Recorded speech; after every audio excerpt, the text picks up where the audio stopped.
মেয়েদের ড্রিম ননদ। না, ওর পছন্দ আছে, শাড়িটা আসলে খুব সুন্দর। বৌদি আসতে পারি?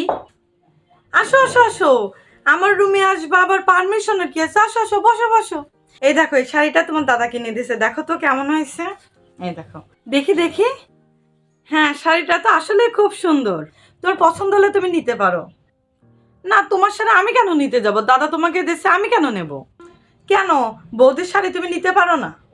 আরে বৌদি না, আমার তো শাড়ির অভাব নেই, আমার অনেক শাড়ি আছে, আর আমি নেব না, তুমি পরো।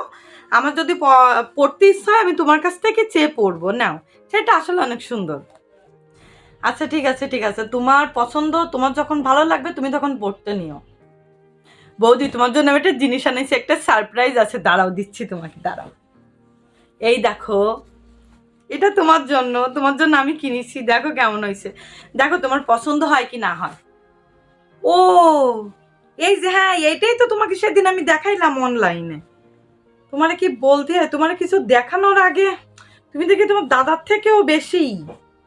আচ্ছা, আমি তোমার একটা মাত্র ননদ, যাকে বলে ননদিনী রায়বাগিনী, আমি তোমাকে দেবো না তো কে দেবে? সেটা তো আসলে অনেক সুন্দর। ফোনে যেরকম দেখেছিলাম তার থেকে সামনাসামনি বেশি সুন্দর, তাই না? শোনো, এই শাড়িটা তুমি রাখো, আমার তো ও একটা নতুন তোমার দাদা দিছে, এটা তুমি রাখো। তোমার পছন্দ হয়েছে কেন আগে সেইটা বলো। আরেকটা জিনিস আছে, আর তুমি বৌদি সবসময় এরকম শাড়ি পরে থাকো কেন? হ্যাঁ, গরম লাগে না তোমার? দেখো না, আমি কখনোই শাড়ি পরি না, তুমি সবসময় এরকম শাড়ি পরে থাকো কেন? তোমার বুঝি গরম লাগে না? না না, আমার গরম টরম লাগে না। দাঁড়াও, তোমার জন্য আমি আরেকটা জিনিস নিয়েছি, এই দেখো, দেখো তো তোমার পছন্দ হয় কিনা আগে দেখো। আচ্ছা দেখাও। ও, এই জন্য সেদিন তুমি আমাকে এই জামাটা দেখাচ্ছিলে না? খুব সুন্দর।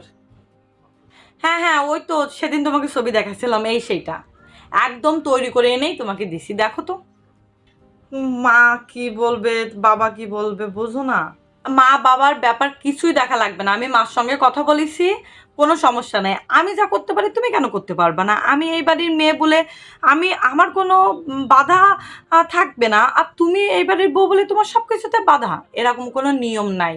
আমি যেটা করতে পারবো তুমিও সেটা করতে পারবা, ঠিক আছে? এই গরমে যদি আমি শাড়ি না পরি তাহলে তুমি কেন শাড়ি পরবা? আজব।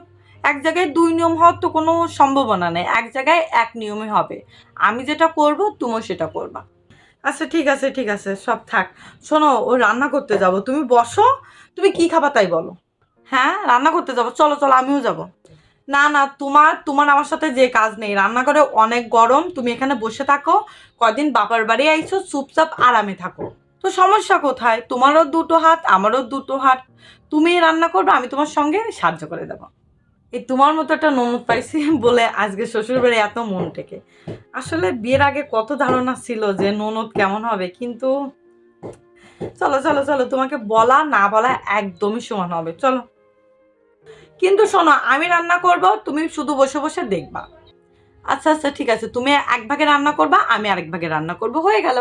আসলে কি জানো তো, তোমার মতন এরকম ননদ থাকলে কোনো সংসারের ঝামেলা তো দূর, মানে সংসারে আরো সুখ আসবে। চলো চলো, আমার যে আসলে কি কপাল, কি বলবো। আচ্ছা আচ্ছা, চলো চলো, রান্না করতে চলো, দেরি হয়ে যাচ্ছে, চলো।